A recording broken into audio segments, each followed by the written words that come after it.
Hi, it's Dan Harmon. If you're like me, you're a big fan of Harmontown, the podcast, and you wish that you didn't have to wait so long for it to drop after we record it. But here's the thing. Jeff Spencer, take it. You do not have to wait. You can not only hear it right after it happens, you can watch it too in delicious, deluxe, high-definition multicam on your browser or your mobile phone. We do edit some stuff out sometimes. Like, I'll say something so incredibly racist that we will catch it right before it drops as a podcast. But you get to watch Dan right before the sedition hearing when he talks shit about Trump again. Right. Sometimes we have really famous guests, but we just cut it out of the podcast entirely. Because it turns out they're pedophiles. Sometimes Spencer's never wearing a shirt. Most of the time. We put that in post. Not to mention all the times you always hear people laughing at something that doesn't sound funny because someone is making a funny face or wearing a funny shirt. Yeah, for $5 you get to watch all that stuff. You can see the weirdos sitting down, like getting nervous on camera. There's like one camera that's just right up someone's nose, and they're always picking their nose and stuff like that. That's good. As if that wasn't enough, here's some political incentive. We will match your new subscription to the Harmontown live feed up until April 15th. The day of the big tax march, we'll match it with a donation to the ACLU, which stands for a clue, which is what you should get. And I know that's triggering your thought of going, doesn't the ACLU now have $800 million? Because, but here's the thing. ACLU money is like toilet paper money. It never expires. But if political encouragement weren't enough, some apolitical encouragement is if you sign up, you get access to a year and a half of our back catalog of video episodes, including the tour in Australia and Harmon Country, as well as audio downloads on the night of the record, on just minutes after it airs. Mm-hmm. I mean, how many times have you been listening to Harmontown for free after Wednesday and thought, I would really want to know what that guy looks like or what she looks like, or I want to see exactly how uncomfortable the audience is when Adam Goldberg is on stage. Mm-hmm. Now, for $5 a month, you get to see it as well as hear it. You can almost taste the Harmontown. Go to harmontown.com/live for your subscription to watch us as well as hear us. It really, really is a taste treat. Dan gave me little eyebrows. I was like, holy shit, that guy just hit the bullseye. I think it's a taste treat. Attention. Attention. Hi, have I got your attention? Great. Hey, this is Steve Agee. Hey, did you know I have a podcast here on Feral Audio? It's called Steve Agee. Of course you didn't, because they never advertise it. I don't know if you haven't noticed this or not, but lately Feral's been doing a lot of advertising of all their new podcasts, which is great. There's some really great podcasts. But there's also a lot of really great podcasts that have been around since the beginning, like mine. That's right. I've had a podcast here. I've done almost 80 episodes, you guys. I've had guests like Juliette Lewis, Weird Al Yankovic, Liam Lynch, Diablo Cody, Kumail Nanjiani, Rich Fulcher, Phil Lamar, Adam Goldberg, Mikey Schumann, and Troy Van Leeuwen from Queens of the Stone Age. Guys, the list goes on. You should give my podcast a listen. I'm sorry, does anybody else hear that dripping?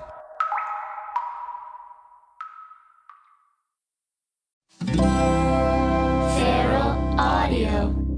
Ladies and gentlemen of whatever borough this is, welcome to Harmontown, which is now in session.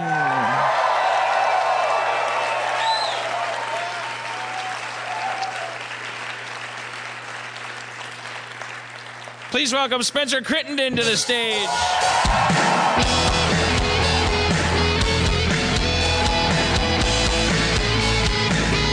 What up? Oh, fuck. You know, that's such a good applause. I'm only going to betray that confidence in me. See, that laugh is exactly what I'm talking about. Get ready for that the whole night. And the mayor of Harmontown, Mr. Dan Harmon!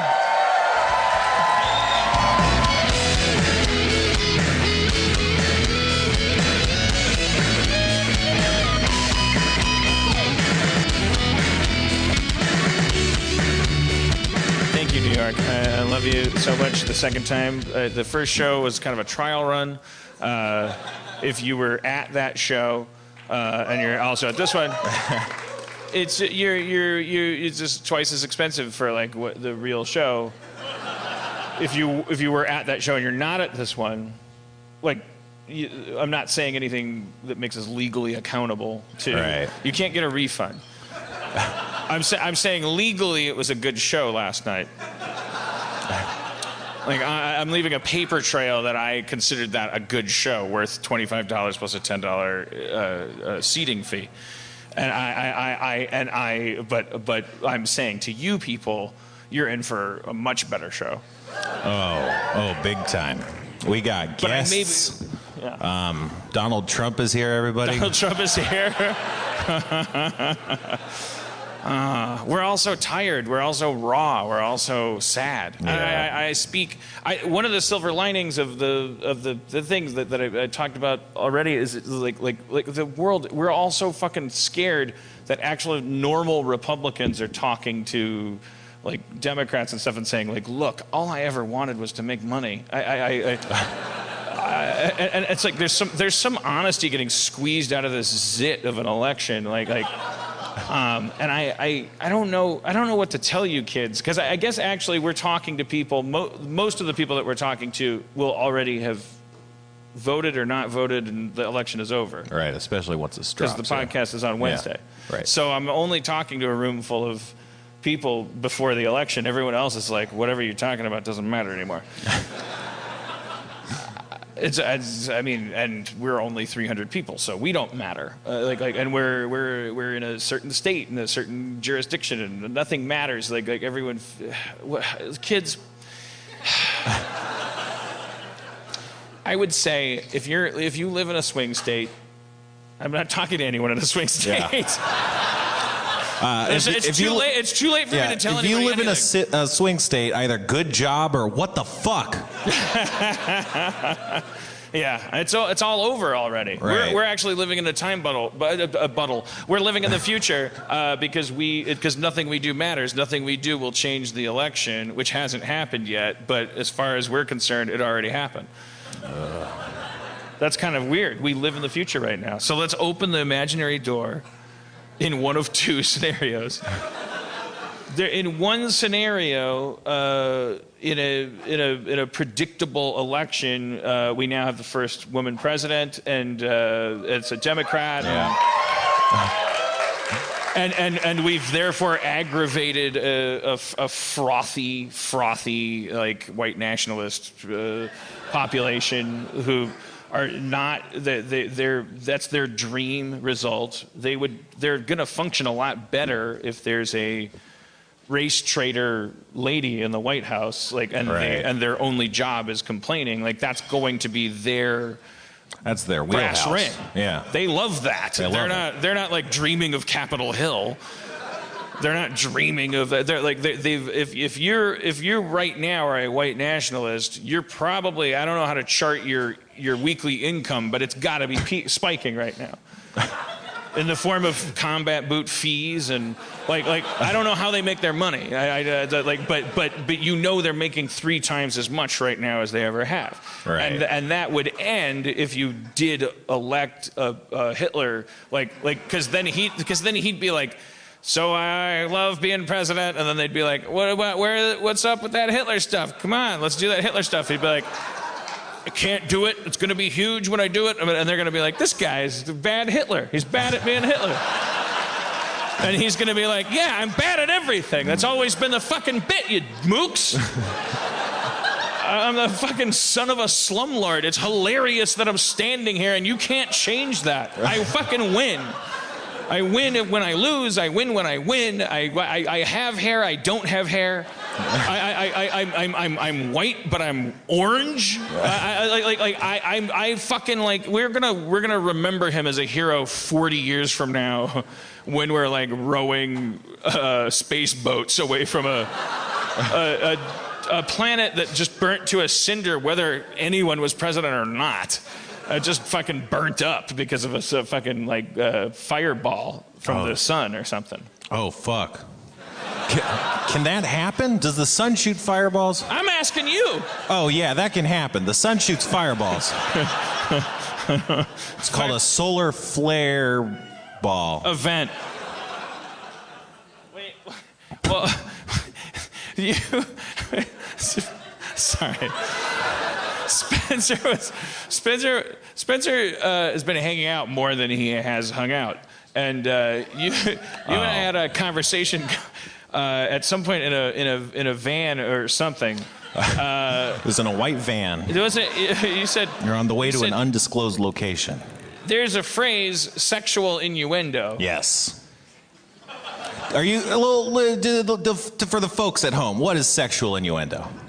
Sexual innuendo is when you're not saying penis, but you mean penis. Like, I'd like to handle that gear shift or something, right? See, if I say, like, I'm sorry, I have to go wax the flagpole. Right. If you know what I mean. Right. And then the person says, I do know what you mean. You mean you're going to go stroke your Jerk cock. it. And that was innuendo. And then if you say, no, that was innuendo, that's meta innuendo. But it's also a pun, right? It's mostly all kinds a pun, of, I who think. knows? It's fan service is what it is. Right. It'll not win an Emmy, but it'll keep you squeaking by. You'll be flushing signature appointments. You'll be it's like, oh man, never mind. I can't talk about that. Okay, don't say that. Don't say stuff you can't talk about. That's horrible. That's like crazy to say to people. Innuendo, always sexual. Right. In today's but it's world, not supposed to be. It is. Like we have the phrase sexual innuendo because not all innuendo is sexual. Right. Only sexual innuendo is. But there is and so Spencer said last night we need to bring back non-sexual innuendo. Yeah. It's fun. I thought that would be a great goal. I don't know. I don't have anything else to do tonight, so I thought we could bring back non-sexual innuendo. Right. So, like, if I were to say, "Hey, tomorrow night I'm gonna sharpen a pencil," if you know what I mean. Right. But you like, I will. Okay. If proper innuendo, I don't think you want to be saying if you know what I mean. Right. Oh no. Okay. Because innuendo, it's about doublespeak. It's about hiding the true intention of what you're saying so that uninitiative parties don't know that you're talking about what you're talking about and think you're just talking about bread or pigeons or something. Yeah. So, like, I don't know. Like, this is me complaining about something. Okay, so I can't stand how burnt my buns are getting with all these bread lines being so close. You see? That's just me talking about bread to you people. You couldn't possibly imagine I was meaning other things by that sentence because that's just normal bread people talk. But I was really complaining about something. I know you mean, like, let the Fourth Reich begin. Right. I know that, and you know that, but they don't know that. And that's why it's great, and that's why we need to bring it back. To hide our white nationalist tendencies. So whatever happens on Tuesday, is it still Tuesday?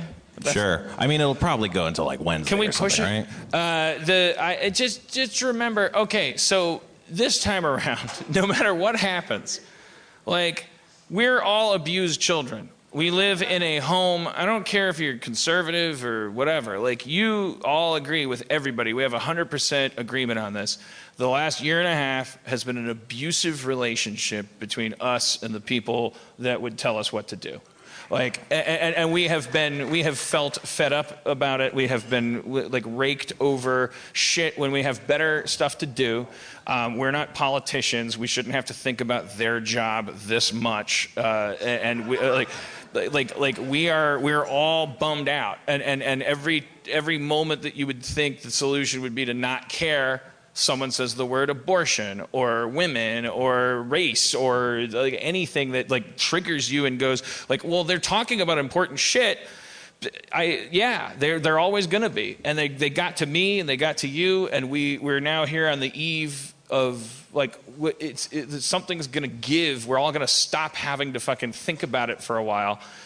Like, we have to spend that 4 years, like, whatever these dumbass House of Representatives are that we're always hearing about, like, oh, they own the we got to start getting third-party candidates into those seats. That's my weird pitch is like, let's just start, let's have the historic election and go, yay, we did it, and then be like, okay, now and the next like weird election that comes up, if we believe in this system, then we go like, if you say that you're Republican or Democrat, that's a red flag. Like because you're part of a bad fucking weird good cop bad cop alcoholic husband system where it's like this syndrome of like black eye and then apology and black eye and then apology, and it's like it's not fucking working. We've given it 60 years. They built this shit on top of something. It's made of 2 legs, so you think it's 2 things, but it's an animal. All right, that's it. That ends the political segment because now we don't have to worry about it anymore because it's fucking we walk out of here and into a world where it already happened. It's over.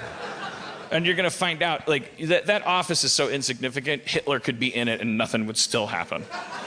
He'd be like, I want to close Guantanamo or make it twice as big, and it would just be like Guantanamo will still be there and the same size. Like 4 years from now, Hitler will be like, that should be filled with Jews and like 1,000,000 times the size. And but it'll be caught up in red tape. We can take comfort in our cat's cradle of fucking, we're fine. We'll be fine for a while. Pompeii. Last words at Pompeii. It's fine. It's a big mountain. There's some lava dribbling out. By the time that becomes an issue, I think we'll have time to wake up and grab the kids and boom! I'm catching a ball. Forever. Again, in a museum in Milwaukee, like, and a guy like they make the molds and there's like a guy holding a guy up. Is that real? When you go to like the Pompeii things and then there's a guy with a knife and then there's a rich guy going like, "Here's my money," and he's like in the middle of being robbed and civilization. That can't be real. I don't know how to feel about that. That's got to be fake, right? There's no such thing as an event that happens so fast that you can be mid-robbing. Nothing has ever happened that quickly. I bet a nuclear bomb might do that, but it wouldn't leave anything, right? But you'd hear a whistle of the bomb coming down, and you'd be like this, like Pompeii should be, all of the Pompeii molds should be everyone going like. That's if it happened really fast. It should just be a bunch of people. Maybe one guy's holding a knife. And then you go like, I bet he was robbing him. That would be fun, but I don't believe the guy's going, stick him out. Like it's like a freeze ray hit him. Right. I don't know if I believe that. Yeah. I'd like to believe that. That's like a guillotine. They say the guillotine is the most humane way of execution. No one can test this. You can't survey severed heads versus people that got lethal injection, but they say the guillotine is the most humane way to kill somebody because according to my 10th grade history teacher, right. who must be right about everything because he was in Korea during the war and he also would constantly accidentally smoke his chalk. So I believe everything he says, and he said all you feel is a cold sensation in the back of your neck. He doesn't know. Blissful darkness. Yeah. Did he mention the least humane way to execute somebody? No. Oh. What do you think? I'd like to challenge you to come up with it right now. All right. Okay. The least humane way. All right. So definitely just you get a bunch of fire ants and then you give them knives. Like tiny fire ant-sized knives. Yeah. Just let nature take its course. I'd say humiliate them to death. Keep them fed and watered and immortal and like make them have to die of shame. Okay. Well, that's very conceptual, but what does that look like? What does it look like? Yeah, well, how do you humiliate It looks like a standard harness in a windowless room with tubes going into them that give them nutrients and liquid. And then humiliation is happening. No, what's the humiliation? Like, is it people laughing? Is he like getting his dick slapped or something? Like, no one wants to be seen with their dick being slapped in public, right? You come into the room and you say, hi, how are you? And then you leave. And then you do that 40 times. Right. And then the 41st time you say, hi, how are you? Bet you thought I was going to leave. Anyways, That's just one example of how you'll never know what the fuck is going on. I'm gonna tell you some shit, not because you ever have the right to know, and not because it profits me, but because it will make your torture more exquisite. I'm telling you, you're part of an experiment where we're seeing if we can humiliate a person to death. That's how significant you are. You're interesting, but you don't matter. And if we don't humiliate you to death, I guess you'll die of gangrene or anything else that would kill you. But if we humiliate you to death, it will be no different. It won't matter. It won't matter. You don't matter. And then I'd leave. And then I'd keep coming back, and I'd just like, some days I'd come back with a soda, like a Diet Coke, and I'd just, and then I'd leave. What does humiliation mean to you?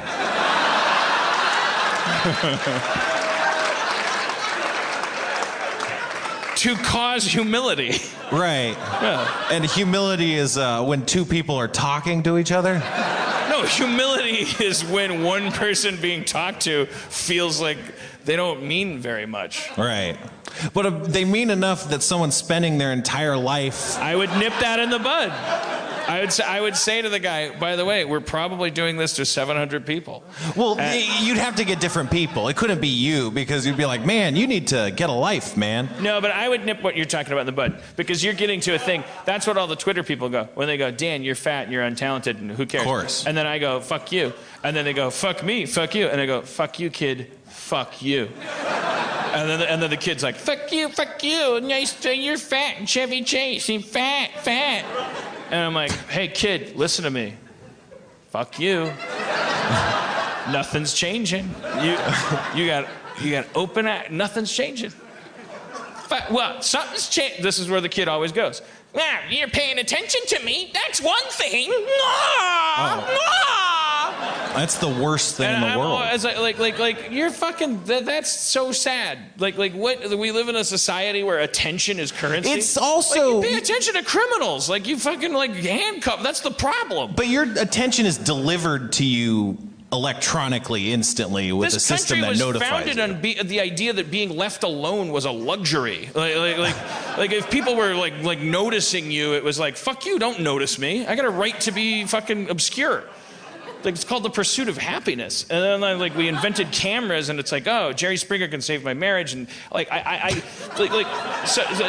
fame means something. Fame is important because it's like if you had a big pile of dollars in your hand, like, and they all said 1,000 on them, so you're walking around with this big pile of dollar cake, like then everybody around you knows, well, oh, that person has like something. I could use that to buy food. I could get shelter with that. I could get whatever I want, because it's like, that's capitalism. This is shit that will get you anything. So like those people then go, well, why don't I just beat him up and take this? The answer is because there's 9 dudes standing around me who are like wearing sunglasses because I have so much of this that they all have some, and like, why don't they kill me? Well, they don't kill me because if they do, like they'll just, like there's another ring outward and outward. So that's the whole system. What was my point? We want to be left alone? Oh, so people make this mistake because the money cake. Because these people at one point, they started going like, okay, let's make let's sell everybody just nothing. Like let's just sell them stories and things. So you make television and movies, and then people go like, oh, look at Iron Man. He starts ironing today, and they're like here's my money, and then they go like, thank you for the money, and it's like we're making money off of like telling you stuff, and then the guy on the screen, that guy's famous because you recognize him. If you saw him at the grocery store, you'd be like, holy shit, Iron Man's buying milk, but he doesn't have to buy milk. He has a guy buy milk for him. That makes it even more exciting to see him. Fame and seeing famous people, that's obscure. Holy shit, that's so-and-so over there. I'm never going to see this person ever again in my life. I might even hate him or love him. It doesn't even matter. I just can't leave this room without like something. And if I had that, then I'd also have money and power and all this stuff. But it's not true anymore. Like, so people tweet you and they go like, hey, fat fuck, what are you doing, fat fuck? And then you go, hey, fuck you, pipsqueak. And they go, I won. But then it doesn't help them at all. But what they call a victory is the mechanic of Twitter functioning as planned. He tweets at you. You see the tweets. Right. That's Twitter. That's Right. not a win. Yeah, it's like a fucking amazing thing about technology. Like you wouldn't like take an X-ray of your broken leg with your phone and send it to your doctor, and when your doctor says it looks like you have a broken leg, Owned. Like, you fucking loser. Yeah. Why are you looking at X-rays at home, fucking faggot? That's faggot shit. Looking at Fucking X-rays. self-employed at-home doctor looking at X-rays. Yeah, he's got a fascination Like with when bones. they come to you, they interest you. Broken leg winner. Oh man, okay. I just had I had this idea. I should have mentioned it before. You know, when people have these mic drop moments, these spike the football moments. It sounds like you were about to do that before I cut you off. But like, what you should do when you have that mic drop moment is you should do the NPR sign off like they do, because you know they always end with this awesome, or they think it's an awesome line, but it's not, and then they spike the football with their name. They're like, it looks like these ballet shoes are in lockstep. I'm Marina Simons, NPR News, Brazil. So you'd just be like, hey, Dan, are those pants brown, or did your shit fall out of your pants? I'm Spencer Crittenden, NPR News. I think we should start that. Is that your face or did your neck throw up? From Washington, I'm Corey Flintoff. I just wanted to say Corey Flintoff. Yeah.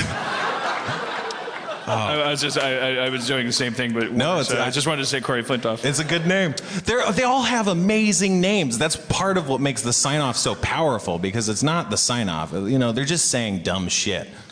I don't like, because most of the time when they say their names, it really sounds like they're like, yeah, I really nailed it. But most of the time it's just really lackluster, and it's like, it looks like autumn has come to town. I'm Corey Flintoff, NPR. Like, it's just like, why? That's I don't know. He sounds so smug. Have you ever listening to an NPR piece and they have that cadence, and so you think it's gonna end, right? And then it doesn't. Yeah. It's like they go like, so, and that's when homelessness becomes something where the heart is. David walks to Dunkin' Donuts, and you're like, ah, ah. Yeah, I was ready to move on. Yeah. Let's do a segment called My Friend Needs a Job. Is Marley? Are you here? Can you come out on stage, Marley Nelson? It might take him a bit. I think he's in the audience. Okay, he can't clamber up the. He will, but it just might take a bit. Yeah. Or I hope he will. I don't want to speak for him. When he gets here, we're gonna give him a job. I know what you're thinking. It's I came here to give. What can I give? I drove from Phoenix. I paid $35, and I want to engage in charity. Standing in line was my duty, and now begins my obligation. That's what you're thinking. Duty. Isn't a duty an obligation? A duty is a necessity sometimes. Marley, everybody. All right. Hi, Marley.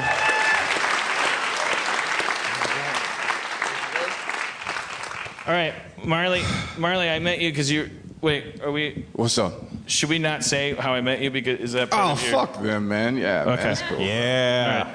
Well, I met you because you were working at the hotel I was staying at, and you're a very hospitable person. Oh, thank you. And then while I was gone, at one point you got fired from the hotel because you weren't. I don't know what the story was. Well, the story was a little complicated. It was one person said this, another person said that, but essentially I kind of had sex upstairs and it was frowned upon. Right. Apparently you can't do that type of thing at work. In a hotel, when there's nothing, the only thing that is in a hotel is a bunch of empty beds. That's what I'm saying. If you work at a hotel and you're doing a good enough job that... 1 + 1 is 2. That's what I mean, like... So that's the first time you've ever told me that, by the way. I didn't bring him up because I knew the reason he got fired was awesome. He told me he wasn't at his post, but it sounds like you were. I had to keep it professional, you know, but I was posting though. Okay. It was. All right, so and Innuendo. you were you're. If you can make friends with me, it means you're either black or you're a very friendly person. Or both. And if you're both, we're friends. But I like you seem like a good guy. I don't think that you're secretly a rapist or anything. Like I don't think you're a secret murderer. I don't think you're a secret burglar. Oh no, I'm actually really open and honest about my murdering and burglaring. So like once I do it, you'll know. It comes through. Yeah. All right, so I talked to you earlier before the show, and I got some data, like as you put it, because you were in the hospitality industry, which you were very good at. Yes. If I could start a hotel, I would have you at the front door. Like I would know that you were gonna make every guest feel wonderful. Well, yeah, 100%. That's the job, man. But you went from there to comic book distribution. Yes, it's true. And you're currently working in that. You're a big comic book fan. You like Iron Man. You like Spider-Man. What's your favorite? Oh, that's a complicated question, man. Oh gosh. Shit. Whew. Probably Doctor Doom and Batman would have to be like the pinnacle of comic bookdom. You like Doctor Doom as like a guy. You like his. You Yeah. said earlier. You said this election is like choosing between Doctor Doom and Red Skull.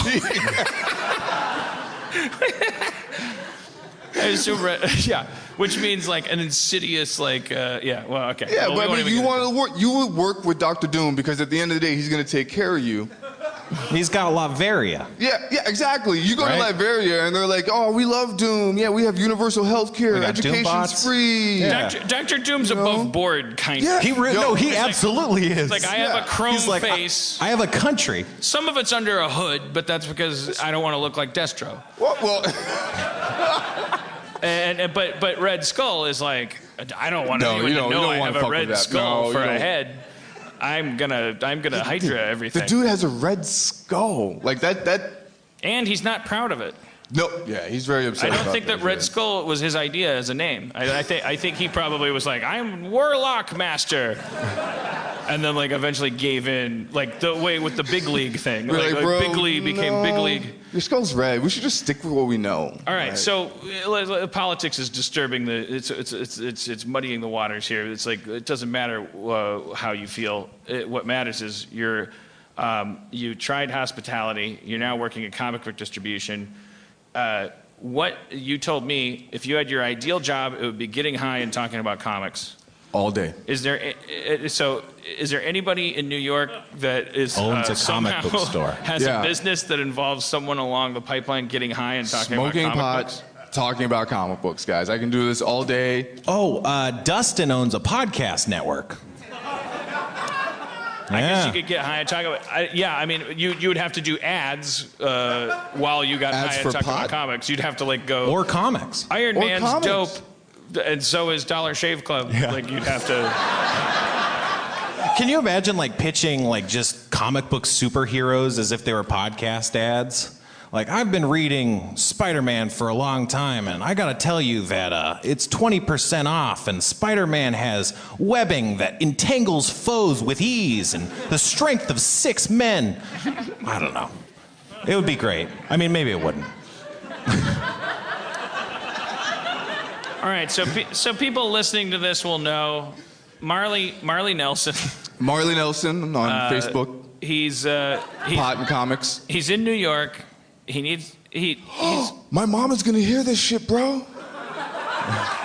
Yeah, he's off the map. Wait, Yo, I didn't even wait, think why's your about mom that. gonna hear it? I don't know. I'm we kind could of cut like this a out cool if dude. you Well, like, just tell you your know. mom not tell your mom. What, your mom doesn't listen to my podcast. She's I your don't know, biggest fan. You're excited. You're conflicted because you wanted to tell your mom you were on a podcast, and then you're like, she'll know I get high. Yeah. Well, she like knows, but she doesn't want everyone else to know that she knows. Well, I just put that shit out.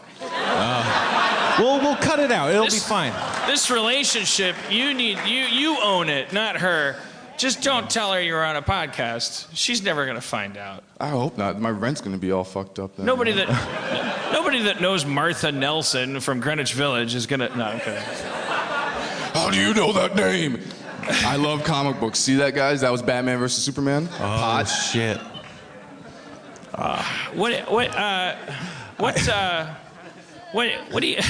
What do you think of this Bane guy in this Batman movie? In that third Batman movie, what did you think of that? Like for real?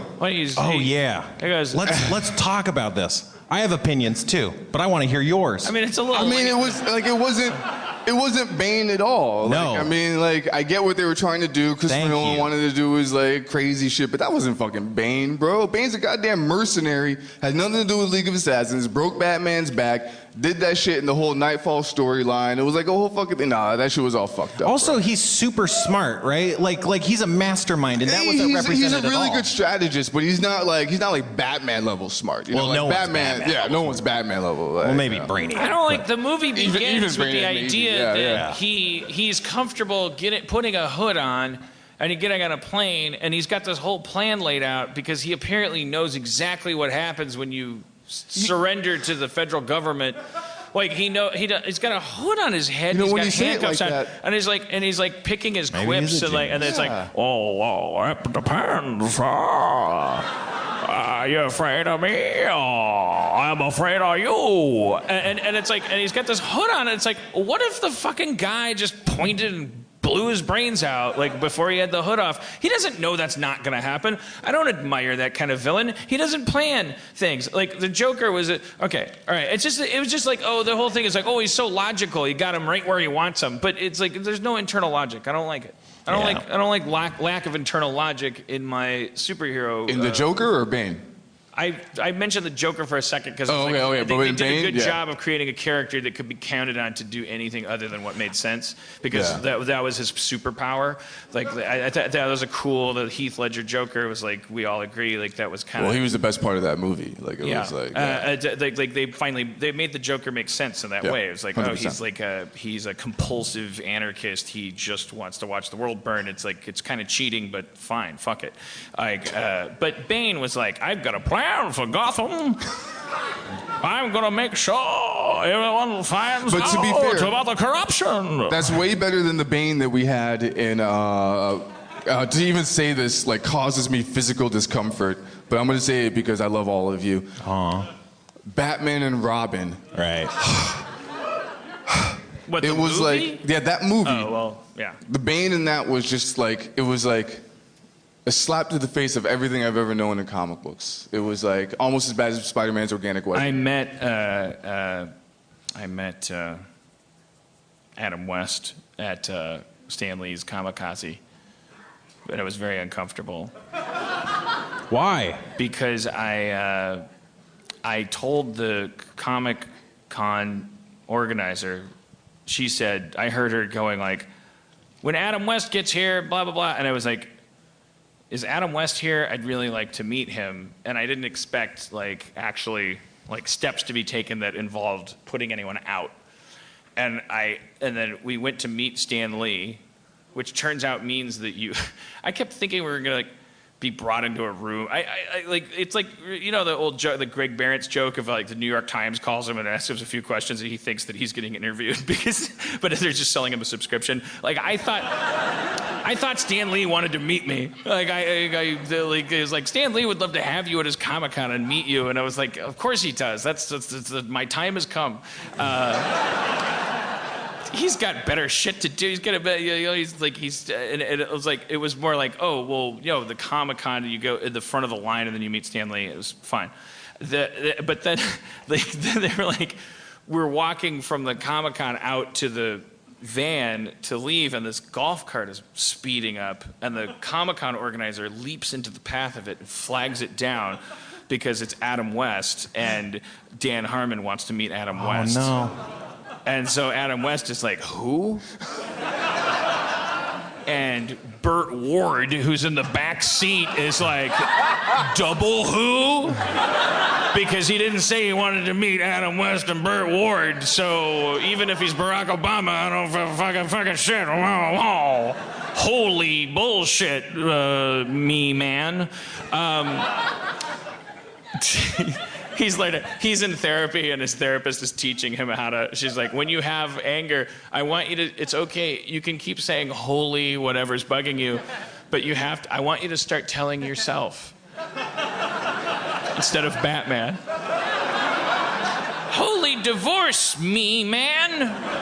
And that's as far. Anyways, I just thought that was a funny premise. I'm not doing myself any favors because the guy doesn't have any reason to like me. Someone stopped a golf cart, and then it was like there was just the whole golf cart was loaded with the entire cast of the Batman original TV show.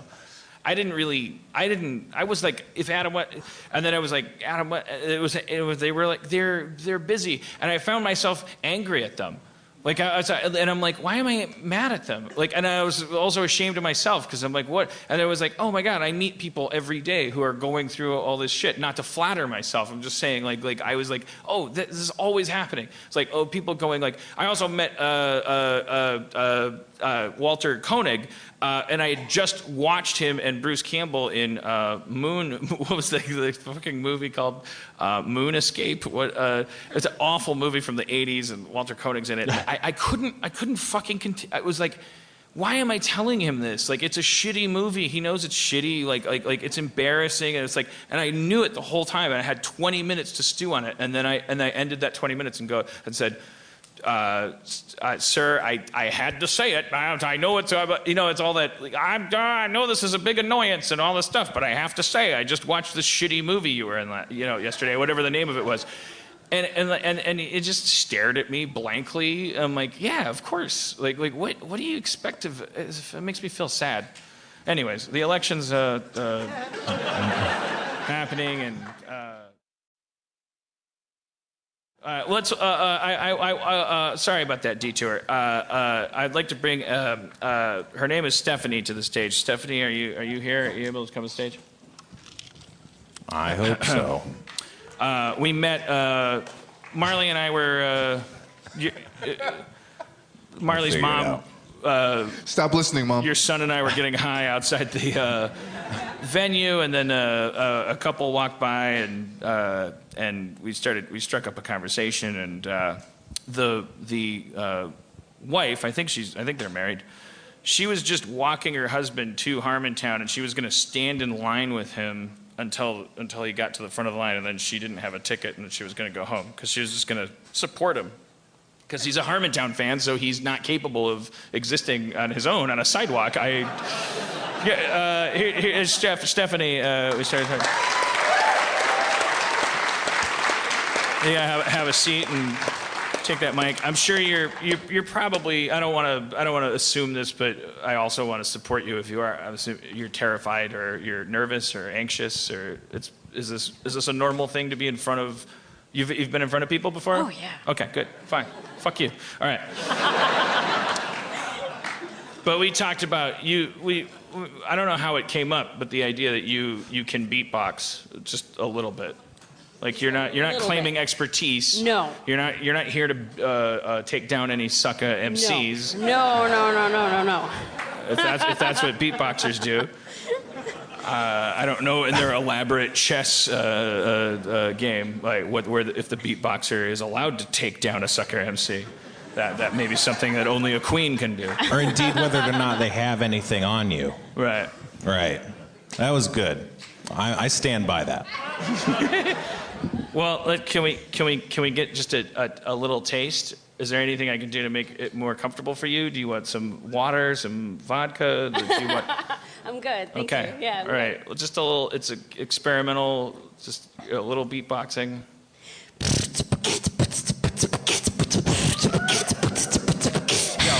Yo. No, Dad, they ain't ready for this one. Yo. You ready for this one? Give it up. Yo. Oh, shit. Oh, man, give it to him, man. Yo. New York. Big city, a tiny apple.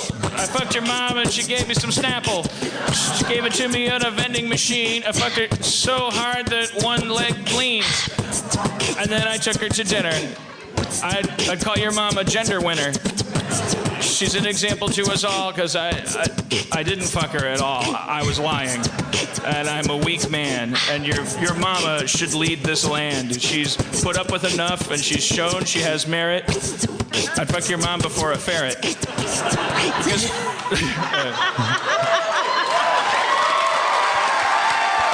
that's not easy to keep up, right? I can't remember. Beatboxing filled my hallways in 8th grade. It was my generation's doo-wop. I went to a virtually all-black middle school. I'm not looking at you, Marley. I've said the word black. I don't see the world through that lens. I don't connect those dots. Thank you. I appreciate I went to basically all black middle school, and it was like one of just a half dozen kids that have been were bussed in for the computer specialty. I don't remember what they call them, magnet schools or desegregation traps or whatever. But I'm not, that wasn't a joke. I mean, that was language that was used. I went to a magnet school. Was it magnet school? Is that what that is? Yeah. Because it's like they take inner city schools and then they go, this inner city school is now the agriculture specialty. Mm-hmm. And then it's just like 9 guys from Wichita go like, I'm here. Wait, why would they come from a different? Okay. Wichita was overused in the last show. I don't know anything about geography. If you're in Wichita, I'm sorry. I couldn't point at you on a map. You're fine. You're fine. You're a fine human being. Why am I characterizing you as anything other than an example of humanity? You're a good person. Where was I? What is that? Oh, all black junior high. Yeah. Magnet so schools. Everywhere. So you just walk down the hall between classes and just literally like 3 dudes, any 3 dudes, there'd be one guy like freestyling and then like maybe trading off of this. It was like triplets. It was like and then like so I kind of learned. I just learned to beatbox a little bit too. That was my only point. Why do you know how to beatbox? My first exposure to beatboxing was Rozelle, of course. So just YouTube videos. I don't know. Was Rozelle, of course? I don't know what. Just Rozelle. Okay. Comma, of course. Well, no, I know you said the of course is what puzzles me because the of course implies I should know who Rozelle is. And I don't. I don't know what. Oh, I'm sorry. Okay, well, so he was like one of the pioneers of beatboxing. What about the human beatbox and the Fat Boys? I always assumed he was the first beatbox because his name was the Human Beatbox. Right. Yeah. But was there someone before him? He had a person who was almost literally his Ra's al Ghul. That was good. His name that was good. His that was name real is good. almost Ra's al Ghul. I also noticed that, yeah. It goes into the whole Raz Raish dispute. Then you have like people fighting and stuff because some people say Raish al Ghul, some people say Raz al Ghul. I hate that stuff. It's fucking annoying. I just like fuck off. You know? They should spell it differently if they want you to say it, not like the letters are. That's exactly. Yeah. If it's Raish al Ghul, there's a goddamn H at the end. There's all sorts of letters they could use that they're not. Yeah. Sorry. A C maybe? Did this Rozelle guy, was he like the actual pioneer of beatboxing? Like No. He was just the first person I saw online. What era was he? He was the 90s. Late 80s, early 90s. Mostly, yeah, late 80s, early 90s. Yeah. It would be, you got Busy Bee, obviously Dougie Fresh, then yes, Big Buff Love. There was a lot in the late 70s and the early 80s doing a lot of beatboxing. Dougie Fresh was doing his own beatboxing, and then he was like, the only thing I know is him and Slick Rick. Slick Rick, But Children's Story, Mona Lisa, they killed that shit. Okay, so all right, so wait, I think that's the end of my questions. I think. Because we know the same amount about beatboxing. I'm a bad interviewer.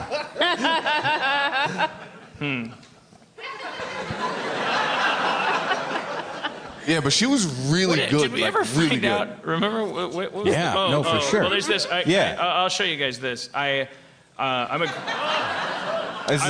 the sound gonna be audible? Well, whatever. We'll find out. Yeah.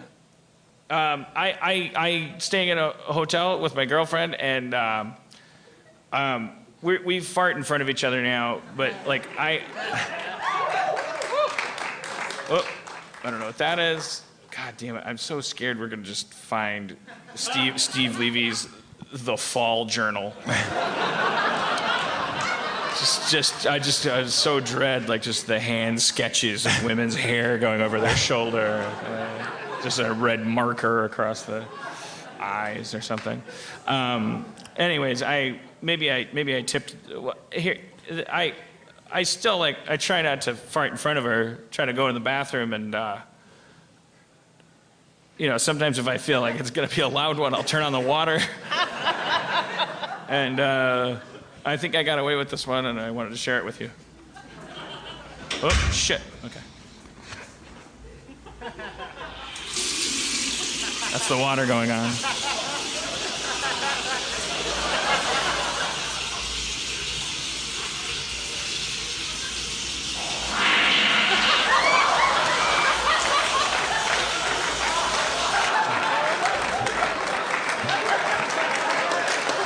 I don't think she heard it.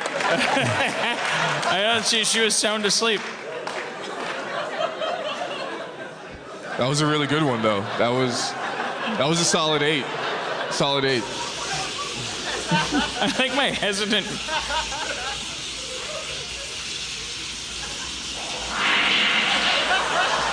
It had an M sound. It was like. It wasn't like it's not percussive. It's not like, it wasn't like a was gun groaning. from a barrel. It was like, yeah. Like it has something to say.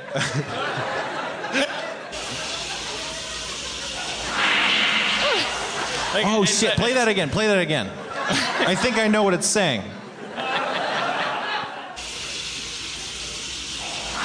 No, I didn't. I got it wrong. You thought it was like a desalinization of seawater. Like it was like a secret. Yeah. Like. No, I had an idea, and then that was just the lowest common denominator, so I jettisoned. I mean, there's a happy guy. Remember that, for those of you that were at the last show, there was some question about my level of happiness, and I think this is a happy person. I think it's foolish to characterize me as having personality disorders, and that actually got to me a little bit. I don't know how many of you were at the thing. As a joke, we Googled me, and we ended up at this art, and it was like, oh, Dan Harmon's a piece of shit because he yelled at a kid on Twitter, and like I read the whole article and read the thing. Comments. And, like, I walked away the comment section, and it was like, yeah, I'm fine with this. I'm fine with all of it. I'm like, and then I noticed through the rest of the night, I was like actually really bummed out. I was like, it was like on me. It was in me. It's toxicity. It spreads. So are you supposed to confront the things that make you feel bad, or are you supposed to, because that just made me feel bad? In a little bit. I think you're supposed to, just kind of filter it. You're kind of, you have to remove that toxicity from the universe, using yourself. Kind of like process it through and like filter it out and like expel that shit, like acknowledge it and then just be like, fuck you, you're a piece of shit. I don't have to answer to you, and like. He did that for hours. Yeah. Yeah, that's what Smoke some pot, chill out.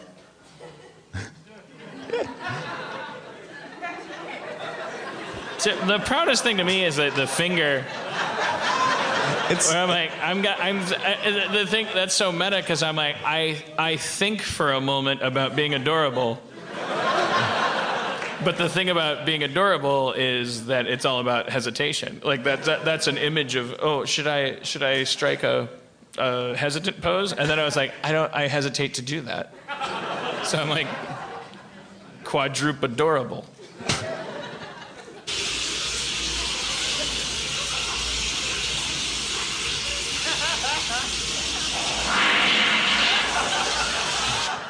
Don't you think that women are heroes? Like, aren't they just better people? Because isn't that gross? And can you imagine, like either she was asleep or she ignored it, or she loves me. Like she acts like it's fun. Like she loves it. She and I farted on a candle together. That is fucking lovely. I like that. I was trying to fart on a candle for her entertainment, and then I was like thrusting out. I was really wanted to, and then I heard a weird sound, and I looked back, and she had creeped out of bed and was like on the other side of the candle. That's amazing. Yeah. I mean, it's hard to define love. Like, you can't just say I feel like you just did, bro. I love you. You have to, like, it all comes in the form of like specific things, and that wouldn't be the same. Like, that's not Bridget Jones's definition of love. I haven't seen the third movie yet, but I don't know I don't think it changes. I don't think she wants somebody to fart on a candle with her. Stephanie, what's it like being with a Harmontown fan? It's awesome. He's the best. I love him. I mean, He's introduced me to. He's helping me appreciate humor more. He's more funny than me by a long shot. I've been getting into improv lately, which I'm not so great at. It sounds like he's got some kind of gaslight, like Stockholm, funny, like yeah. Stepford thing going Yeah, on yeah, here. yeah. Like, I bet you're better than him in every way. Everything. She sounds like a terrible person. Yeah, that's what makes people funny. Terrible people are funny people, Yeah. right?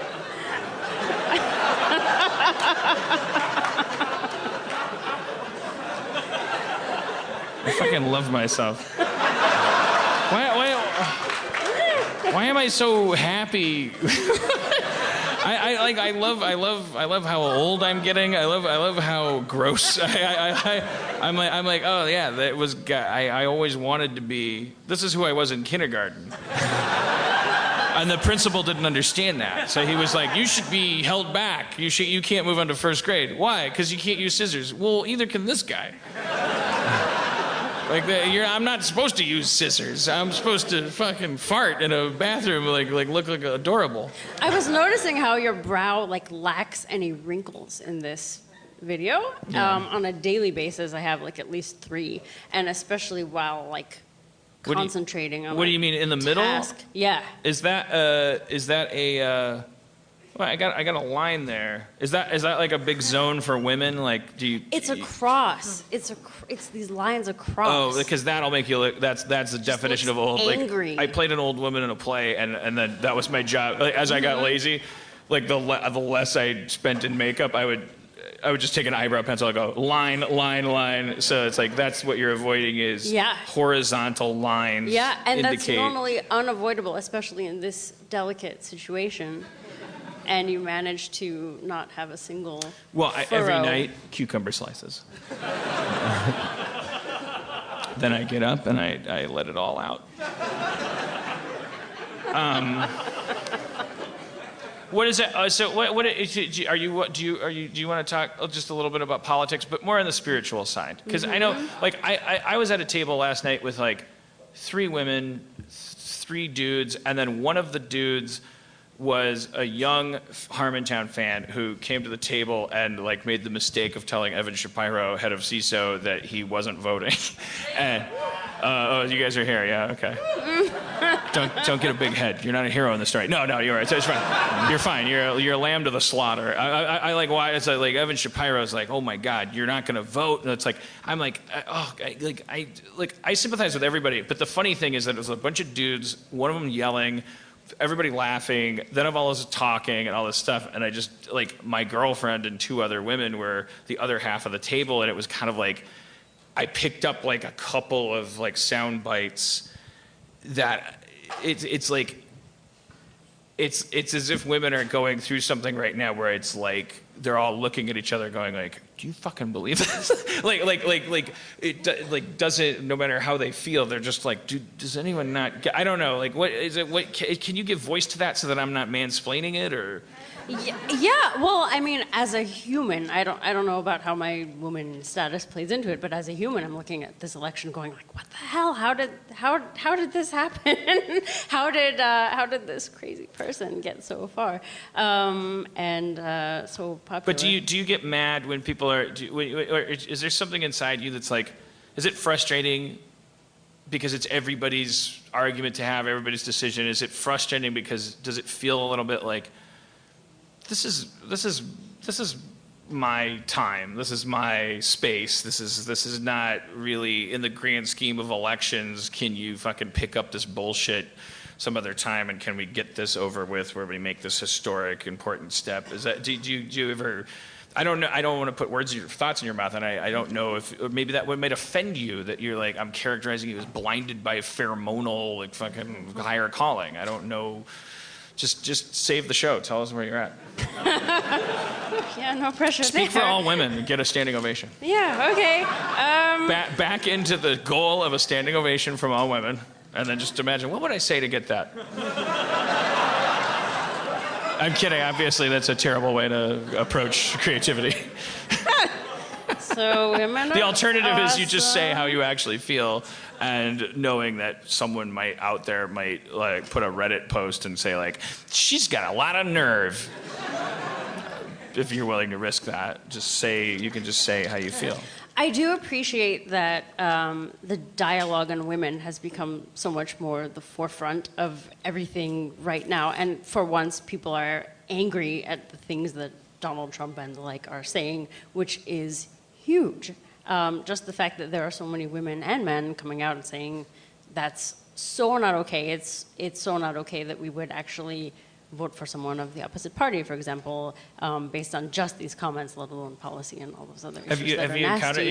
I don't even know what's going on with Republican women. Because that already sounded like an oxymoron before this election. Like, but then again, somebody's a Republican woman. Like they exist. There's lots of them, right? Yeah, sure. I don't know what the numbers were, but you've been paying more attention to that than me. Has there been a huge exodus from GOP women to that are saying like this guy's the worst and it has to do with who I am, fuck fiscal policy, fuck class struggle, fuck cultural shock, for this 4 years I'm with her. So have you like encountered seen that?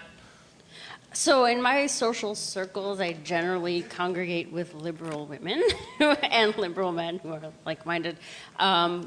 But from my readings in the Washington Post, I see more and more women of every political leaning saying, I'm with her. He's a pig, yeah.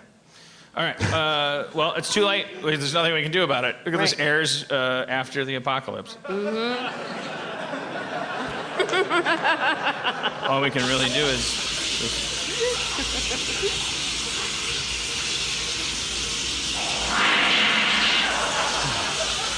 in like a lamb, out like a lion. Look how happy I am. It's like I don't know the world is at stake. Is this guy even gonna vote? Look at his face. This guy may not even vote. He may just get out one of his old stickers from the drawer. just to stick on it. So it's like, oh, there's a lot of lint on it, so there's scotch tape behind it. This is from the Nader election. Still stick straight to my shirt. No, I'm gonna, yeah. I mean, I'm gonna go and I'm gonna pull the lever like very proudly for somebody that, in spite of all my political opinions, which are left of anarchy, which means I wish that everybody that ever thought they had the right to tell us what to do would die in a fucking inferno. So who do you vote for? The Green Party? I don't like them either. I know there's got to be a better way, but I also don't like the look on people's faces if I tell them I didn't vote, and posturing about how the system isn't going to work and all this stuff. I would never ever ever tell anybody that was choosing to write in their roommate or vote for a third party candidate or even not to go vote.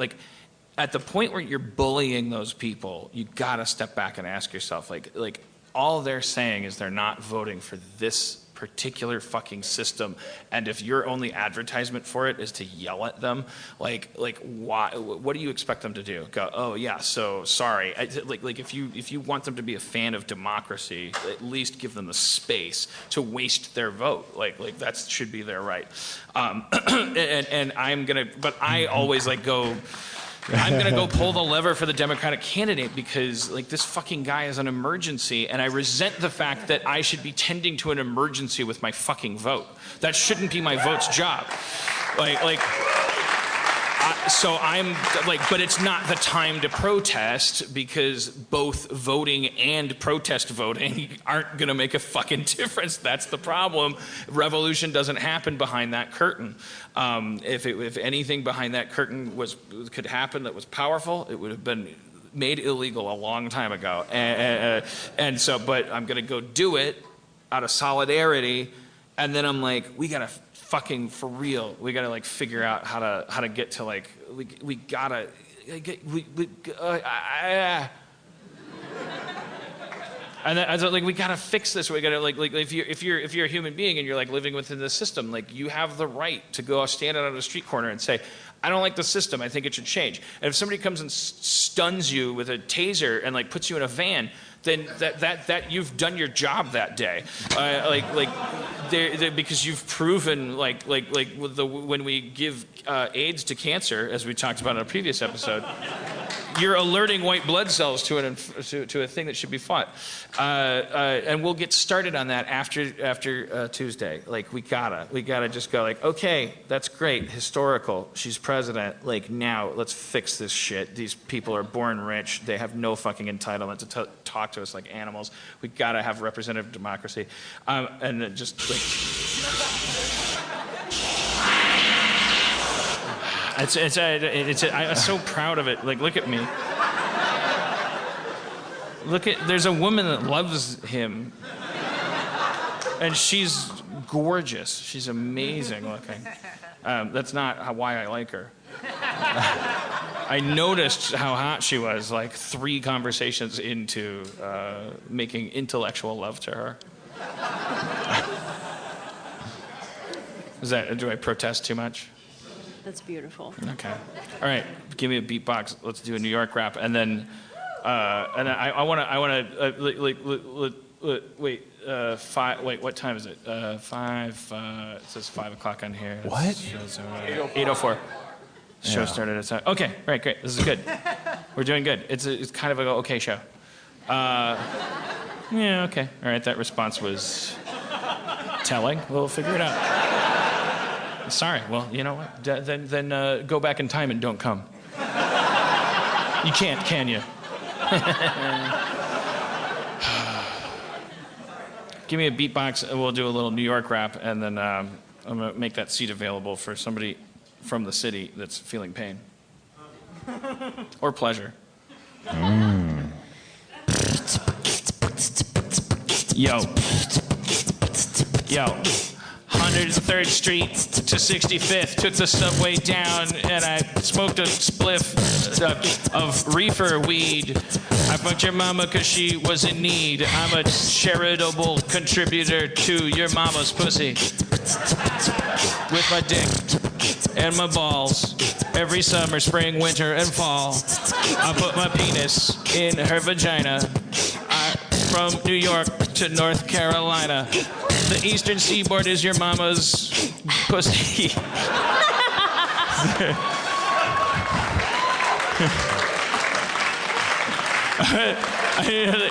The eastern seaboard is your mama's, and I was like, 1 syllable for vagina, nothing acceptable.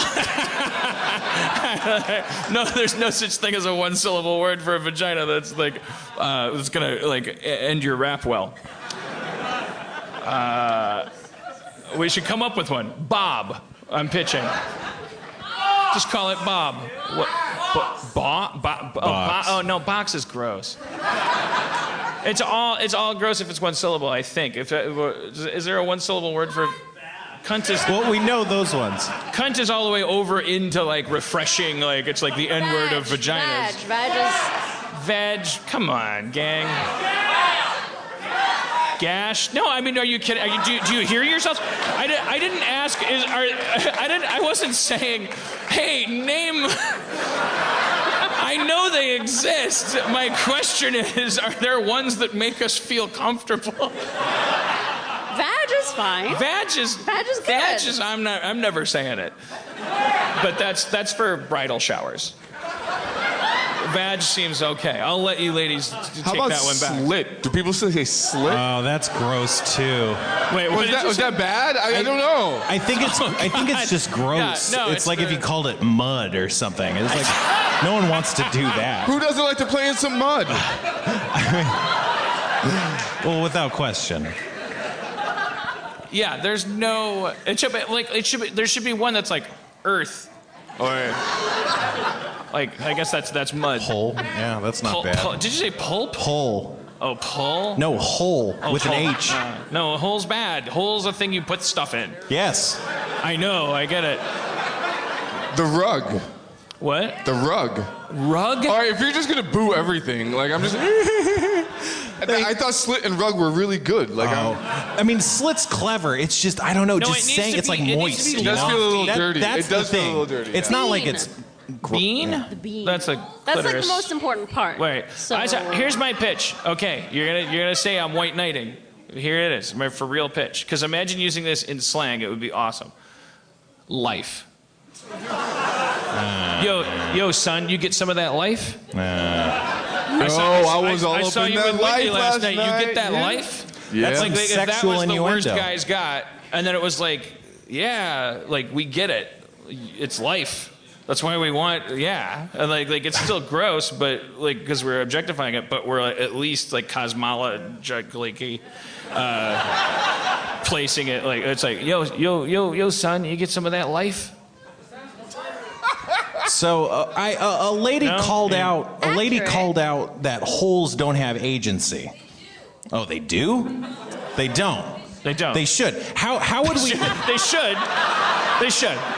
But I think we could give What a holes brave agency. stance. Like we can make that happen. How would you give a whole agency though? Well, you, linguistically, you mean? Well, like a sarlacc pit. Like, I mean. Right. It's like a gatekeeper in that sense. How do you give a whole agency? Well, I mean, You put a door on it. You put a door on it. Yeah, then it's a whole. It's not just like something that can be affected. Then it's like, you know. I think older men than us have come up with these solutions. You should put a door with a lock and then like it's made of iron and. Yeah, I don't know. Yeah, well, what? No, I look. I'm putting it out there. It's not going to come from me. You female Harmonians, go figure it out. That's what you do. You create. Create a one-syllable word for your vagina. And make it beautiful. I'm counting on you. I believe in you. My name is Dan Harmon, and I approve this message. I don't think my irony landed, and a lot of people started hating me. They're like, "Is he telling women what to do?" No, I'm scared of you. Did he just say he was scared of us? That's not comforting either. That's what they say before shooting sprees. Okay. Noted. Split the diff. Give me a break, will ya?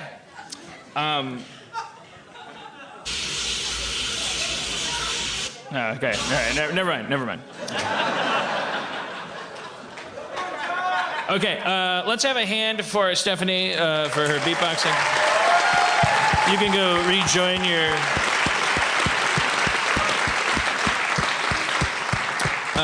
seat. Thank you so much. I'm glad we ran into each other. I mean, we live in an alternate universe now where you came to the show instead of going home. Who knows what you would have done? She's ignoring me. Yep. Because that's a tasty beatbox for a stranger. That was really good. She said she did it. She kind of knew how to beatbox. I mean, come on, that's some beatbox. I wanted to understand. yeah. You got to Yeah. understand. Like, she did not like she was not like, Will, can I be on stage? Like, I definitely, totally like descended on her and was like, that would be fun. And she was like, like, so just so you know. Okay, so all right, let's mine New York for a non-9/11 related, probably non-election related. It's 8/11, yeah. It's 8/11. Okay. If not for daylight savings, it would be 9/11.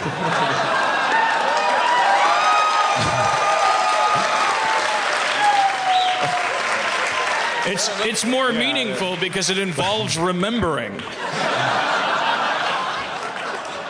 The remembering is built into the 8/11 commemoration. It's like part 9/11, part memorial. Yeah. I agree. Is anybody here? Let's say I want to ask for something specific. You guys are so polite and nice. Like you've been great. Like it's New York. They function as an entity. That's what they do for a living. People in LA are like, who's this person? Why are they near me? Yeah. New York is just like, I live on top of people. So I'm not gonna. It's kind of like get away from me. Like it's like we're trying to do us and just get away and go. It's how we kind of operate. I think it's just it's like okay, I'm in a jar of people. There's a dead stare that comes with that. But if you tap the jar, they're like, okay, how can I help you? Like, because they're not dead. They're just like, that's their job. They're in a jar. Like, that's the best thing they can do. They're like focused. Like in a space camp when they get accidentally launched into space, the kids. And there's a point where it's like, oh, we only have so much oxygen. You know what takes up oxygen? Complaining. It really does. Like at a point, like the guy who played the gay nerd in Revenge of the Nerds, like he was talking about French fries. Remember that monologue? And he's like, hey, Show could eat some French fries, and I don't know if it's like the Val Kilmer like analog. There's a guy and he goes like, hey, listen, I'm using up air, man. And he's like, okay, cool. Let's just run into a monologue about the guy who ate French fries. Because anyways, I'm just saying, what was I saying? It's a jar of people. Yeah, New York is like that. Like everybody, like you look at them and they're on the street and you're like, oh, they hate themselves and each other. No, they don't. They're just making it work. They're fine. They got shit every to time do. You bump into one of them, they wake up. It's like Westworld. Like they're like. They're like, what? How? I'm. My name's Tony. I'm like, what do you need? Like. I mean, they're not all like, what do you need? Some of them are like, I'm gonna stab you, but it's like it's not their fault. It's not their fault. It's a big city. It's vertically arranged. It's not a lot of room to spread out. It's gotta get tedious. But also, you should stay here because Los Angeles is definitely gonna. It's a pit. Fall into the ocean. It's gonna fall into the ocean. Yeah. Okay. Yeah. I'm gonna be moving here soon, and yeah. 'Cause you guys have, which will raise the property value in your neighborhood, foisting you out into a further like Jersey-ish. And you'll be like, what's up with all these fucking Harmons coming? And then there'll be like a special Harmon van that picks me up from my brownstone and takes me up to the tower where I do my podcast. But the bus won't be accountable to like tickets and stuff. And then you guys will stand in the way of it. They're like, fuck these Harmon buses. Have you seen those Lyft buses? They're ridiculous. They're just city buses, except they have Lyft on them. I've seen them in LA. Oh no, I haven't. Oh yeah, Lyft buses. So they're just open sourcing public transit. Yeah, I hear they're rolling out a program where instead of picking up people on demand, they'll just go from place to place, and people can get on and off at will. It's a real, what do you call it? Disruptive marketing campaign. You can get a transfer and yeah, it's amazing. Yeah. If you earn enough points, you can slowly move from where you sit in the bus, like toward the Oh, now that's complicated. That'd be fun. Yeah. Be like meow meow beans. I thought that would happen. All right, so who right now in the Gramercy Theater, just like use your instincts and just ask yourself, would I improve this show if I can? Well, let's just try that. Let's just be open about it. Like, your hands are moving. Are you? I had an interesting day. You had an interesting day? Okay, that's good. Let's. You want to come up and? Okay, we're a cosmopolitan city. Like, We don't have to put a skin on it, or you're like, who likes blue? And everyone's like, I like blue because I really just want to be up there. This is like, who wants to be up here? I do. Hello. I like red, some person said. What do you, come on, knock it off. Not everything's a wisecrack. All right. What'd you say your name was? My name's Jared. Jared? Yeah. Awesome. All right. Hey, Jared, how's it going, man? Marley. Spencer. That's a famous name. I when you say Jared, people always say, oh, Jerry? No. Oh, Jarrett? No. Oh, Gary? And so I always had to say, like, Jared, like from the Subway commercials, right. But I can't do that anymore. Right. Jared, like the prisoner. Right. You know, like prison. Okay, Jared, well, are you young enough to ask how old you are? I just turned 25 a few days ago. Adorable. Nice. Yeah. Thank you. Welcome to Earth. Good luck. Thank you. Tell us about your day. Well, a few, 2-3 days ago, I got my gallbladder taken out. Yeah. It was my second procedure in like 5 days because I like couldn't sleep. It was this horrible pain every night for like 12 hours. And then they're like, "Oh, you've got a thing in your bile duct." And I was like, "That's a gross word." And then they got the thing out of the bile duct. And then they're like, "Oh, we got the thing out of the bile duct, but then we saw there's shit with your gallbladder, so we need to get that out." So then I got my gallbladder. They haven't figured out when to take your gallbladder out by now? Well, it's very popular in women over 40. Do you just mean the doctors? Like, like if you go to the hospital and that's the shift, it's like your gallbladder's going out. Right. They love removing them.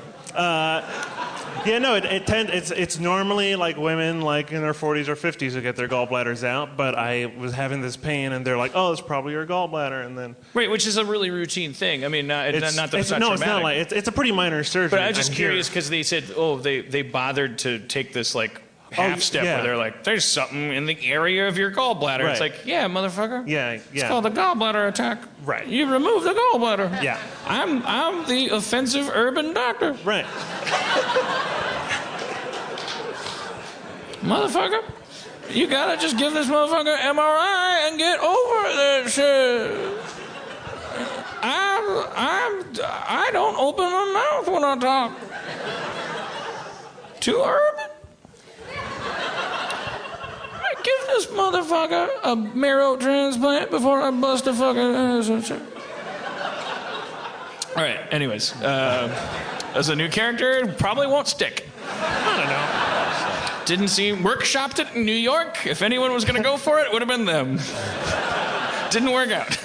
Continue, Jared. So anyway, so for the past few weeks I've been dealing with this whole like gallbladder and all the pain and stuff. And it's once I took it out, I feel like fucking great. Except I ate Zinburger today, which was I probably could have made a better choice. Well, tell us. So, but I live today, well, I'm sorry. I don't want to derail you, but gallbladder, like, I've known guys that have the gallbladder removed. I feel like it seems like a thing that would happen to me. Like I seem like a kind of person that would have a gallbladder removed. Well, the thing is, once it's out, you're just relying on your liver. For what?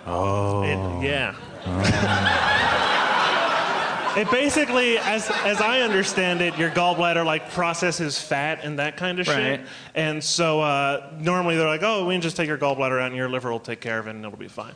Oh, you know what? I'm getting it mixed up with the goddamn appendix. Oh no, appendix is different. Yeah. That's why I was I was like, what the fuck is going on? Because the appendix is like this thing. It's like vestigial, and then it hurts. Some people it's just hurting, and you just we'll get that fucker out of there. Right. Gallbladder. Okay. Yeah. So how many do you have before you get a gallectomy? One. So it's like your liver or your heart. Right. In that it's a Except one. It's a oneer. It's not an open surgery. There's like 4 holes in my body right now. And they sort of like it's here, and I swear to God, they like basically guide it down and pull it out of your belly button. They pull the whole organ out, but they don't actually cut you open and go in there? What are you showing me? That's a hole in my belly button. Okay, and then there's other holes up here. Wow, Yeah. and they're like fresh. I want to see the moist. holes. Yeah, let me see. Oh, okay. He I looks don't like wanna 50 see- cents. yeah. They just look like the little. They're like little bullet holes. It was like they kept missing Jesus Christ. They just. Explain that a little bit. I don't really. Well, I was asleep. It's laparoscopic. Yeah. Yeah. Solidarity. Women over 40. How recent is your gallbladderectomy? It was a year and a half ago. Okay, so you've got just little sexy like. They kind of stay there, But it looks like you got shot. Like. Yeah. Yeah, wait, how does it look now? It looks less gross than this, right? No, it's fine. It's good. You're all If you want to dark. bring it up, That's you as can close bring as up anybody's your- gonna get to me. You should bring up your gallbladder scars and show. That's fine. Like you're a good city. I don't want. Are we in the same row? He's coming. I don't want to discourage Behind you. us? Very close, though. Oh, yeah. Well, bring him over No, here that's great. for Grandpa. Will That looks ya? fine. I have that to look forward to. Oh yeah, that's not. I have Yeah, that to will look you forward to. bring him over I guess here. they just give it to guys with this haircut. You guys are. These guys are fucking identical. Just ethnically ambiguous guys with this haircut. I had gallbladder stones. Did you not have those? Yeah, I did, but they were minor compared to the ones in the vial. All right, you guys, the jig's up. You're a famous. You guys are directors, I assume. Like, right? We're the Duffer Brothers. Yeah, you're the something brothers for sure.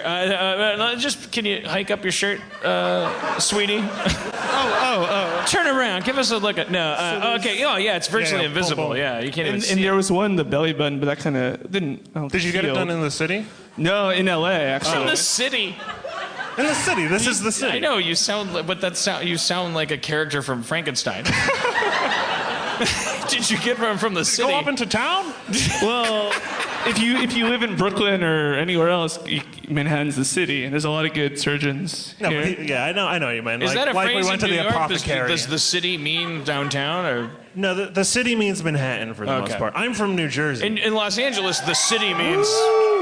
In Los Angeles, the city means something went wrong. So I'm going to the city. Yeah, What do you? Why? even people- Did a friend of yours stay up all night? Like, why are they there? I'm from Encino, so I know what you're talking about. Yeah. There's a Hooverville. It's a real Hooverville. All right. So yeah. Well, okay. So they suck it. What do they? So you're saying they can remove the gallbladder? This is what I don't understand. I can understand. It's a robot. They use little claws to go inside and two of the smaller ones. But what I about- should have found this all out They before. put like the tools inside and they kind of maneuver it out and then they suck it out. I thought it was through the bigger scar, not the belly button, but maybe your surgeon did it differently. But what about the duct work? Maybe it's That's still what I in don't there. understand is when you remove something, you have to like deal with the tubes going in and out. And you're saying like there's a robot being put in there. The belly button. The robot goes in the body, and the robot's like in there stitching. It's sentient. It goes Jesus inside. Christ, man! You're gonna live forever. Probably. You kids. Well, actually, I don't know. Your surgery was pretty recent. If not, he can just replace me. Well, no, I mean, like they say, the doctors told me that 90% of people feel no difference, but I totally experience like certain digestive kinks. So just be aware. Like if you see stuff that makes you want to puke, you're kind of like, it's all right. No. It's more actually like I Like think. fatty shit, like fried shit. You can't. Yeah. Also, like Dan, I know you mentioned once that like when you poop, it's usually after you eat. 'Cause it's kind of like one in, one out, like a club or something. I wasn't like that before, but now after I eat, if I walk around, which you do a lot. I've the city, always been like that. I've always been the same way. It's been random. If anything, now I'm constipated, poop- but it's because of the poop Percocet. like clockwork after I eat. Like I eat. I believe that Yeah. I'm a reverse Pez dispenser. Like that I. No, I had that same thing if happen. I take a bite of a burger, there's a poop the size of a bite of burger that needs to come out of my butt. That's how I experience. I was at work and there's this halal cart across the street, so I often go to the halal cart. One time they gave me a lot of extra shit, so I was eating it, and like as I was eating it, I was like, oh, I gotta go. So I'm at work and I went and I pooped and I came back out. I work in a very small office. I kept eating, and then I had to poop again. And then there was a third time, and I was like, something's got to give. I didn't want to be the guy who gets up and poops at least 3 times a day within like an hour. So I just told my boss I wasn't feeling well, and I went home. And I took a 3-day weekend because I was embarrassed to poop. And you know what? There's no hashtag for us. Thank you. No one cares about white guys that have to poop all the time. The fecal express. Hashtag poopy problems. I met porn stars today.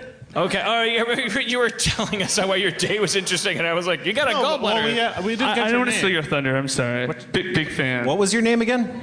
I'm Alex. Alex? That's my middle name. Yeah, No question, shit. And there's no way for you guys to touch the points of your gallbladder. Nothing would happen. Nothing would happen anyway. Do you want to give it a try? No, I mean like if you touch them together. Oh wow, yours are fresh. Yeah, no, he's right. It's That's a health hazard, and I'm glad that you pointed that's that crazy. out. Yeah, Put some cocoa butter on it. they're shiny. Like there's stuff on them. It's not a judgment. Like they're both. They're clearly they're family. Like these two. They're not. There's not a lot of support out there for younger people that have this. It's you go to like these chat rooms or these subreddits, and it's just all old people, and it makes you feel really small. Sorry, I didn't mean to yawn into the mic. Check. Yeah. Hey, Hey, you've got some gall.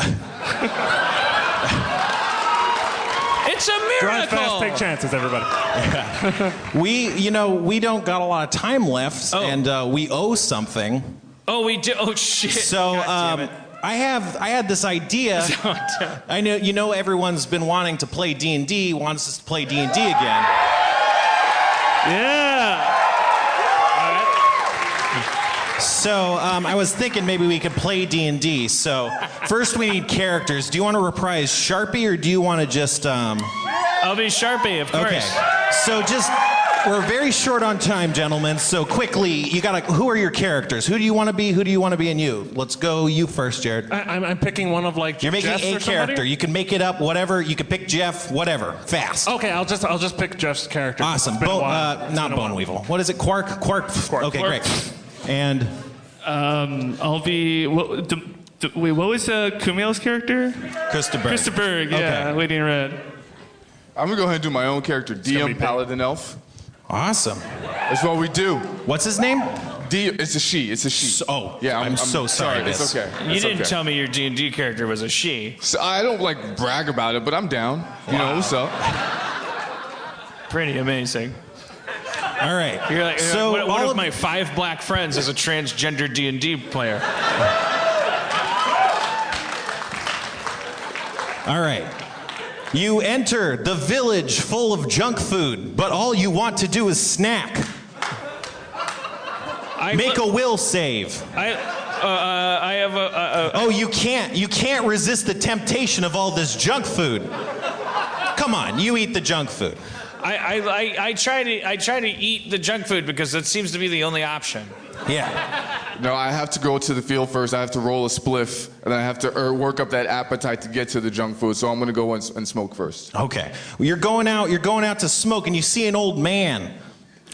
He says, "Start snacking healthy with Nature Box."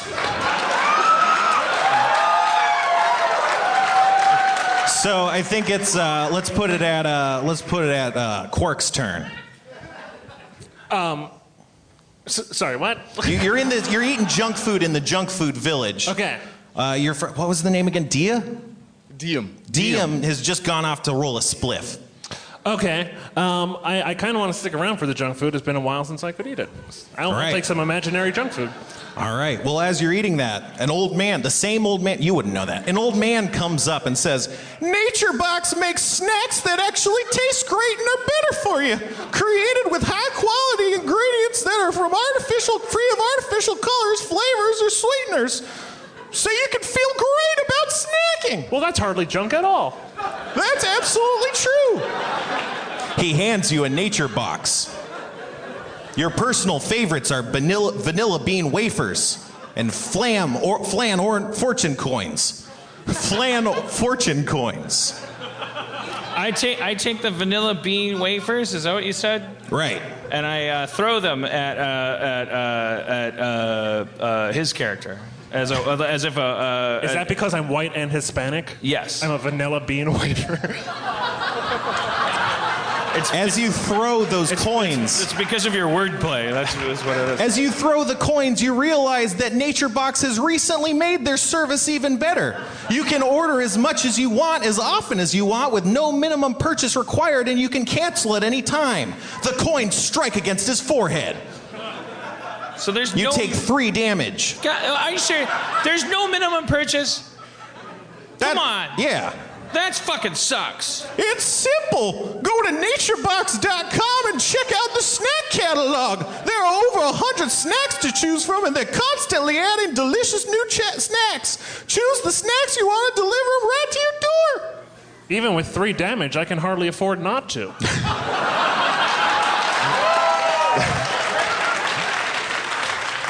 You continue to eat from the healthy snacks of NatureBox, and you realize you'll never be bored. It seems that there are new snacks each month, inspired by real customer feedback. And if you ever try a snack you don't like, NatureBox it will replace it for free. That's a snack back guarantee, my friend. Hey, Jane, are you here? Jane, did you come in to... Jane, get up here. The show's almost over. What are you doing? Yes, let's lose one of our gallbladder people, or both. Let's just lose the gallbladder brothers. The gallbladder brothers. Thank you. Thank you, sir. Thanks so much to Jared and Alex. Thanks, man. Jane, tell us about your NatureBox. Oh, shit. Okay. Yeah. I was told maybe the out is a little less hard than maybe yesterday, but I don't want to abuse it. But I still have to. But maybe we have time box? because you told me you texted you're coming to town. Yeah. You weren't going to, and then you made it. So how's it going? This has been a hell of a show. Oh, really? Yeah. Okay. It's been hilarious. Wow, it's been a hell of a show. It's been a hell of a show. Wow, and right now you'll save even more. NatureBox is offering Harmontown fans 50% off your first order when you go to naturebox.com/Harmontown. That's naturebox.com/Harmontown for 50% of your first order. Well, naturebox.com/Harmontown. That is good to know because I haven't had dinner. So what do you got for me? Rocks fall, everybody dies. Oh, shit. Thank you. That has been D&D. I didn't get a character. I'm trying to. Transgender community. I'm trying to. Would you say? Did you represent the transgender community when you say it was a great show? Always, yes. I am here completely as a. I'm trying to. I don't know how to. Harmontown.com/NatureBox. Okay. No, the other way around.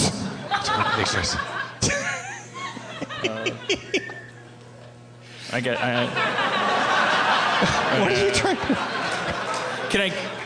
What do you need from me? Would it be accurate to say you called it transferific? Transtastic?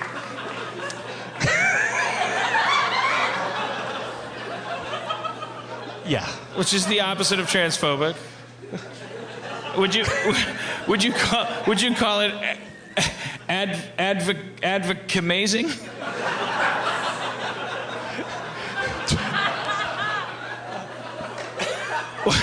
More importantly, well, put a pin in that.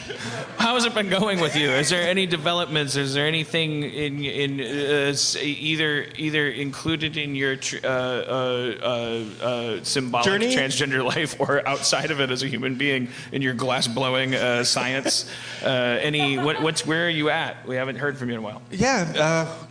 It's been quite a year, actually. It's been a lot going on, a lot of good stuff. It's been quite a year for everyone. Why is yours quite a year? I hold his feet to the fire. Jeez. Oh. You guys got me. You got me. It's like a game show. Culture has become a game show. There's a buzzer, and then I holding her feet to the fire. Well, it's been a lot of kind of spinning my wheels and trying to figure out what's going on, really, and getting more comfortable with the idea that trans isn't always the very word trans implies a binary, as I was taught to use. You're going from one thing to another. I'm going from one thing to another. I'm going from one side of the binary to the other side of the binary. And what I'm finding out is I've sort of been on this journey, and it's like, you know, I can like stop in. Where were we? We were stopping in Kansas. Yeah. Omaha. You're in the Wichita. Wichita. Of gender. Yeah. I'm sort of in the Wichita of gender. There's like there's a fishing hole, but also like it's not mandatory. Right, and it's not necessarily. Right, it's not necessarily It's not why you're there. Straight line. Maybe I'm actually closer up to Calgary or something. Just have a I've sort gin of and gone tonic off at on the a hotel little bar. Yeah. You don't have to go on the hike. Yes. Is that innuendo? Did that happen to you? Did we Any Banff stories here? I always like when I go to like a hotel. I'm like, oh, you're staying in Dubai. I've never been in Dubai, but but it's like, oh, you're in a like, but really like if the hotel is like, oh, is there a place where I could just have a drink like in the lobby? Like, and do you have to feel bad? Like, because there's always like a thing in the foyer that says like, you should go to the Wonder Spot, and while you're here, don't forget to tour Al Capone's canyon and all this stuff. And you're like, kind of like, this is exactly like gender. Yes, this is. I'm reading it. Go ahead. Like, keep going. There's a certain amount of shame to as a Western culture, like it's kind of like make up your mind. You know, God. like, what are you doing here? It's exactly. I mean, that is. I mean, really, a lot of the last year has actually just been trying to understand, trying to redefine what exactly gender is. Getting to a point of enough comfort that I can sort of step, and it is comfort and there's a little bit of privilege to have that comfort, but to be able to sort of step. Boo, privilege! Fuck, privilege. Well, yeah. Wait. Oh, privilege to be transgender, yeah! Transgender privilege! Or to be just non-binary gender. They all, and yeah! be new terms, and new three-letter acronyms. Boo to new yay or TLAs. booing? Booing, yay or brewing? Brewing? Boo, yay, booze. I'm booing the binary. Boo to the binary. Well, sure. Do you have the fart? I'm not. It would be a bad time to play it, I think. Or really, so you feel like your gender is like, oh, hoo-ah. Continue. Where was I now? Yeah, no, it's figuring out about culture. The very idea of gender is. We've talked about this before. It's an emergent thing. It's something that is really exists within some sort of a matrix, some sort of a culture, and it's manifesting something physical. The fact that we have done that, there's a binary on the sexual, there's a binary on this does that to that, and out comes that. Trying to always overlay that in some sort of comfort and some sort of power structure, and trying let's simplify things. Well, that does that, so we're going to call those people, and they tend to do that sort of thing. Just stepping back from all of that and saying it doesn't have to be that way, but it's going to be a pain because it's going to be getting outside of the system. It's going to be getting outside of the. It's going to cause more energy. You never get to feel like the good person, like hero of the story when you're disrupting. Yes. There's very few circumstances where that's, and we see everybody flock to that. When it's a matter of everybody just getting behind something and hashtagging something, it's like, oh, it's fun. Like why not? There's a tree there. Like it's standing. Why shouldn't it be knocked over? Like, hey, remember when I said we had very little time left? But he said that it wasn't quite as hard of an out. Yeah, he did say that. Yeah, he did say that. Would you characterize, Spencer, what you're doing right now as transphobic? Yes. And it's time to transform this phobic into the end of the show. I'm Barbara Klein, NPR News. That's been our show, everybody. Thank you to Marley. Thank you to Stephanie. Thank you to Jared. Thank you to Alex. I'm so sorry to Jane. I don't know. They're flashing lights at me. I'm so sorry. Thanks for everyone for coming from Harmontown. Harmontown's out of session. Drive fast. Take chances. Thanks so much.